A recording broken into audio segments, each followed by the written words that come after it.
मोर प्रिय छात्र छात्री माने समस्त को शुभ सकाळ शुभेच्छा एवं से सार यूट्यूब चैनल को देखुवा समस्त छात्र छात्री एवं आशायी शिक्षक शिक्षयित्री मानक समस्त छात्र छात्री मानक शुभ सकाळ आपण मानकर वर्तमान आम जो रही पीजीटी जो ओडिया तार जो ओडिया पेडागोजी केते गुड़े संक्षिप्त प्रश्न गुड़ी बर्तमान मुझे आलोचना करदे। तेणु देख जो रही तार एठार जो 50टी प्रश्न मुझे आलोचना करी तेणु तुम मानकर जो थियोरी तुम आशा करी तुम थियोरीटा निश्चय पढ़ी सारी थो तेणु तार सर्ट क्वेश्चन गुड़ी बर्तमान गोटे पर गोटे आलोचना करदे। प्रथम देख 1 नंबर क्वेश्चन कौन कही ना क्यों श्रेणी ठारू क्यों श्रेणी पर्यंत उच्च माध्यमिक विद्यालय अंतर्भुक्त। तेणु से कौन कह उच्च माध्यमिक विद्यालय अंतर्भुक्त ताहा होची 1म श्रेणी ठारू 8म श्रेणी पर्यंत 1म श्रेणी ठारू 8म श्रेणी पर्यंत पिला माने मुझे आलोचना करूना अत्यधिक डेस्क्राइब करू ना खाली मुझे क्वेश्चन गुड़ी कौन कर आलोचना कर दूसरी। तब 2 नंबर कौन कह देख ना प्राथमिक विद्यालय क्यों श्रेणी ठारू क्यों श्रेणी पर्यंत पाठ पढ़ा हुए 1 ରୁ 5ମ क्यों बयसर पिलामानक पई मागणा बाध्यतामूलक शिक्षा आईन प्रणयन करा जायछि 6 ରୁ आम जानिछु 6 ରୁ 14 वर्ष पर्यंत। आप देख 6 ରୁ 14 वर्षर पिलामानक पई मागणा और बाध्यतामूलक शिक्षा आईन केबे होइतिला वेरी वेरी इंपोर्टेंट पिला माने 2009 मसिया। और 5 नंबर कौन कहछि ना गणित भाषा सामाजिक विज्ञान ये 4टी मध्यरु कहा उपरे सर्वाधिक गुरुत्व दिया जायछि तेणु यहाँ हूँ उत्तर हूँ भाषा। 5 नंबर गला 6 नंबर 6 नंबर कौन कहूँ ना भारतर संविधान में केतोटी भाषा को जातीय भाषा रूपे स्वीकृति दि जाएगी आम जाचु केतोटी ना 22टी भाषा को। ओडिया एक शास्त्रीय भाषार मर्यादा केबे पाइला 2014 यहाँ मतलब वेरी वेरी इंपोर्टेंट जेहतु ओडिया पेडागोजी तेणु आपण से पचारि देपारे यार शास्त्रीय भाषार मर्यादा केबे पाइला 2014। 8 नंबर कौन कहूँ ना शिशु प्रथमे क्या तार मातृभाषा शिखे माँ ठारू। 9 नंबर कहूँ ना उच्च होगापाई कर जेबे आशा उच्च कर आगे निज मातृभाषा लिखिंट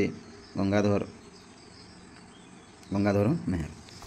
10 नंबर ना मातृभाषा आमको विश्व स्रष्टांकर निकटवर्ती कराए एक किए कही रायबर्न या किए कही रायबर्न कही।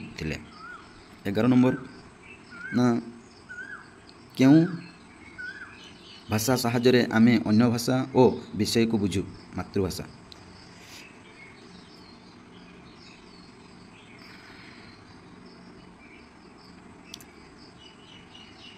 12 नंबर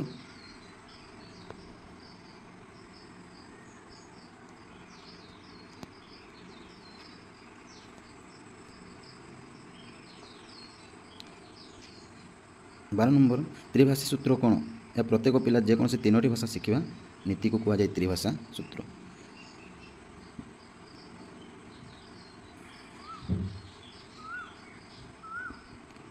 13 नंबर कहते कौन देखा ना क्यों 4टी दक्षता क्रमान्वय भाषा शिक्षापी ग्रहणीय जो LSRW कहते जो श्रवण कथन पठन लिखन यहाँ उत्तर आम जो कही LSRW तेणु यहाँ श्रवण कथन पठन लिखन लिसनिंग एल रे लिसनिंग स्पीकिंग आर हूँ राइटिंग W रे राइटिंग आर हूँ रीडिंग। तापर 14 नंबर ना क्योंटी भाषा शिक्षार लक्ष्य नुहे उत्तर हे अन्य भाषा को और अन्य साहित्य को ईर्षा करवा यहाँ हूँ भाषा शिक्षार लक्ष्य नुहे। 15 नंबर ना शिक्षा क्षेत्र में आसान रूपे फल न मिलवार कारण कौन हो पारे।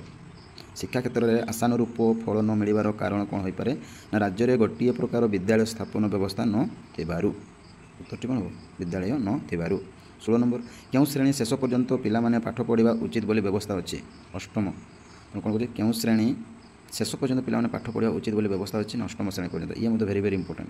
तापर देखो 17 नंबर कौन कहूँ ना शुणा और पढ़ा मध्यम शिशु कौन बुझा समर्थ हुए ना विभिन्न धारणा ए विभिन्न धारणा। तापर देखो भाषा शिक्षण को सरस सुंदर और आनंदमय करने केउठी प्रयोज्य नुहे ये मना कर नेगेटिव प्रयोज्य नुहे अर्थात कौन कहूँ पाठ्यपुस्तक अध्ययन यहाँ हूँ ना नाटक अभिनय गल्प कथन ना दलगत आलोचना। भाषा शिक्षण को सरस सुंदर आनंदमय करने केउठी प्रयोज्य नुहे दलगत आलोचना यहाँ ठीक ଗଳ୍ପକଥା ପାଠ ପାଠ୍ୟପୁସ୍ତକ ଅଧ୍ୟୟନ ଏଇଟା 18 ନମ୍ବର କ'ଣ କରେ ଡି ତାର ଉତ୍ତର। ତାପରେ 19 ନମ୍ବର ଦେଖ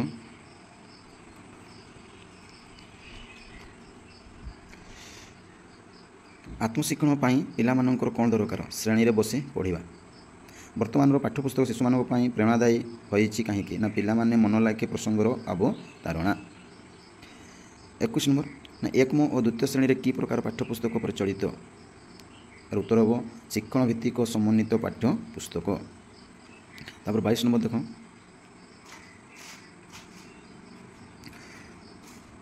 ଘରେ ବା ଘର ଭାଷା କହିଲେ କ'ଣ ବୁଝାଯାଏ?